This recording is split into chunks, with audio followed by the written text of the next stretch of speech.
Ginpasidunggan ng Department of Interior and Local Government Region 8 and Local Government Unit Hanburongan como regional finalist para ang 2025 Local Legislative Award, Component City Category.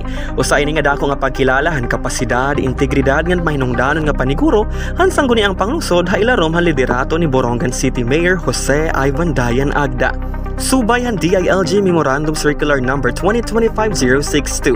Ang Local Legislative Award ay nagtutuyo nga pasidunggan ang mga sanggunian nga nagpakita in outstanding leadership ha pagbalangkasin mga pulisiya, legislative measures, transparency nga responsable nga pagdumara han lokal nga panggobyernohan. Sumala ang DILG Region 8 ang mga nagdaog ang mga finalist na nga tuig inagpakita ang dedikasyon, inobasyon nga dako nga kontribusyon ha iratag sa tagsa nga komunidad.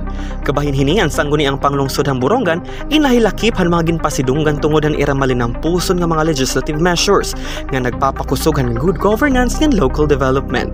Ginpahayag liwat ang DILG Region 8 ang ira mapasok nga pagpapasalamat ngan pagkilalahan nga tanan nga nagdaog ng mga finalist han 2025 Local Legislative Award upod na ang Borongan City.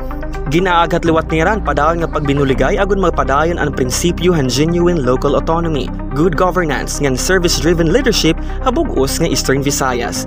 Samtang ginpasidunggan gihapon ang Bungtuhan Dolores Eastern Samar como regional finalist para ang 2025 LLA First to Third Class Municipalities category, ngan ang Bungtuhan Salcedo Eastern Samar para naman han 4 to 6 Class Municipality category. Ang mga nasabi nga bungtuin padayon nga nananalimbasog como ehemplo ang tinuod nga serbisyo publiko ngan responsable nga lehislatura para ang kaupayan han katawhan. Tika ang Syudad Hanburongan, Julius Gilbert Malian, Eastern Samar News Service.